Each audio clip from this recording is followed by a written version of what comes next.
Buenos días, el tema del día de hoy es somnolisis.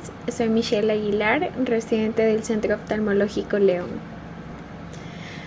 Para comenzar, vamos a ver su definición. Sabemos que la somnolisis, también llamada o conocida como somnolisis, es el proceso de ruptura, debilitamiento o destrucción de las fibras sonulares del ojo, también llamadas fibras de sonula de zinc. Estas son las que conectan el cuerpo ciliar con el cristalino y mantienen al mismo en su lugar, permitiendo así que exista una acomodación visual. Entonces existen varios tipos de somnolisis. Puede ser la espontánea, que puede ocurrir de forma natural en ciertas enfermedades como síndrome de Marfan, como en pacientes con homocisteínuria, en pacientes con trauma ocular. Y también tenemos la iatrogénica, que ocurre como resultado de procedimientos médicos, especialmente en una extracapsular, si se manipula de forma incorrecta el saco capsular o el cristalino, en donde se puede generar daños en la zónula. También puede ser en algunos casos muy específicos por químicos o enzimáticos, es decir, en el caso de sustancias como la hialuronasa o la colagenasa, que se utilizan para disolver o debilitar intencionalmente las fibras sonulares. Esto se lo ha visto más que todo en estudios experimentales o en tratamientos específicos. También tenemos que puede estar asociado a otras enfermedades sistémicas, como podemos ver en esta imagen, en pacientes con síndrome de Marfan, en los pacientes con síndrome de Weill-Marchesani, en donde tiene un carácter autosómico dominante. Sin embargo, en las demás enfermedades, como podemos observar, es autonómico recesivo, como en los pacientes con homocisteínuria, en los pacientes con miopía, en los pacientes con ectopia lentis aislada y también en los pacientes con megalocornea. Una de las causas más comunes de esta subluxación del cristalino es por causas traumáticas, en donde se genera un traumatismo contuso que genera un acortamiento del eje anteroposterior, con lo que consigue una elongación del ecuador que genera a su vez un estiramiento y ruptura de las fibras de la zónula. Afecta comúnmente mayor al sexo masculino, y en el caso de traumatismos contusos, que son la causa más común de la subluxación del cristalino, hay que tener en cuenta que el 50% se asocian a cataratas, y que en general se trata de deficiencias sonulares autolimitadas. También puede estar asociado a patologías oftalmológicas como miopía magna, pacientes con catarata o en algunos casos con microesferofaquia.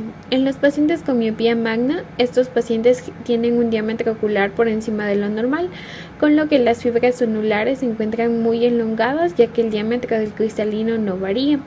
En los pacientes, en cambio, con catarata, en general estamos mencionando las cataratas brunescencias de largo tiempo de evolución en pacientes con una edad muy avanzada. También se ha visto en pacientes con microesferofaquia, que es una enfermedad que se caracteriza por un cristalino esférico y pequeño. En su patogenia es implicado un defecto en el desarrollo de la zónula. Estudios de microscopía electrónica revelan que las fibras corticales del cristalino se hallan reducidas en un 20% de los casos, y que las fibras sonulares posteriores son anormalmente largas y no están adheridas a los procesos ciliares, convirtiéndose en un factor de riesgo. Muy bien, entonces ahora, ¿cómo vamos a ver en estos pacientes o cuáles son las manifestaciones de esta subluxación?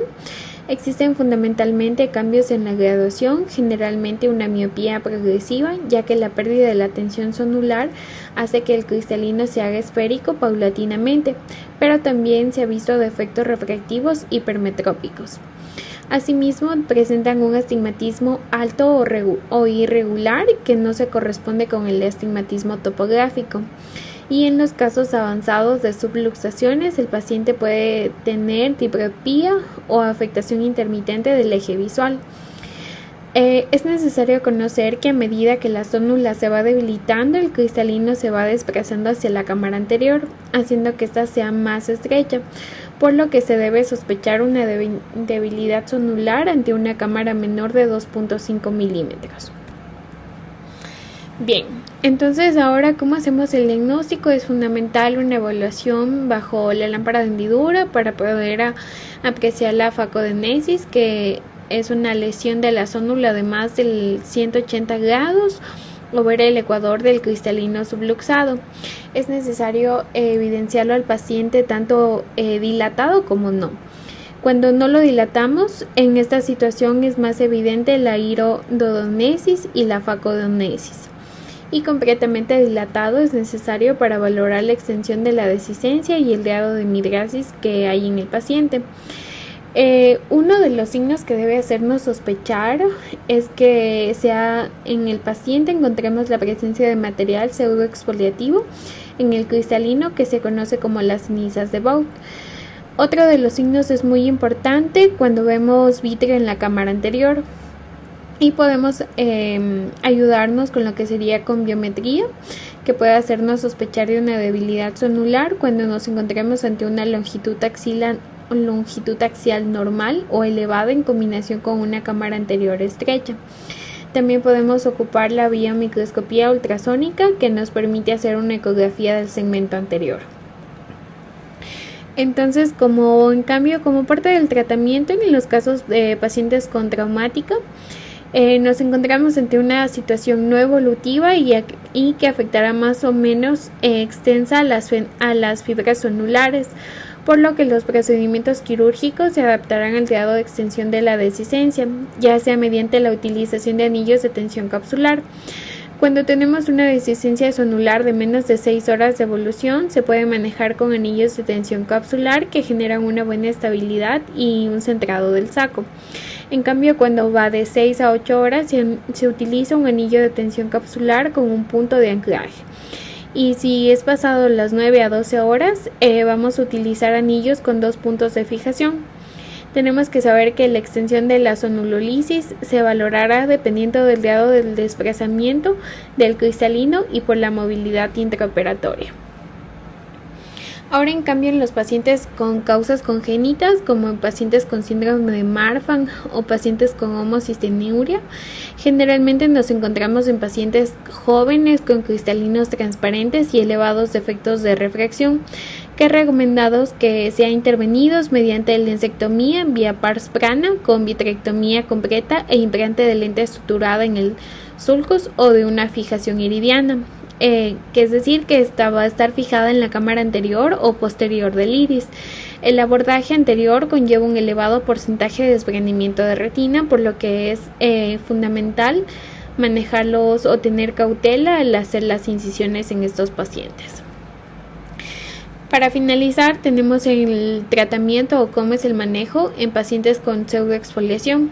Hay que tener en cuenta varios factores, como es la incompetencia del soporte zonular, la dureza del cristalino, la midriasis farmacológica que podamos obtener en estos pacientes. Son signos de dificultad quirúrgica, lo que sería una oftalmodenesis, la coloración brunescencia o negra del cristalino y que tenga abundantes cenizas.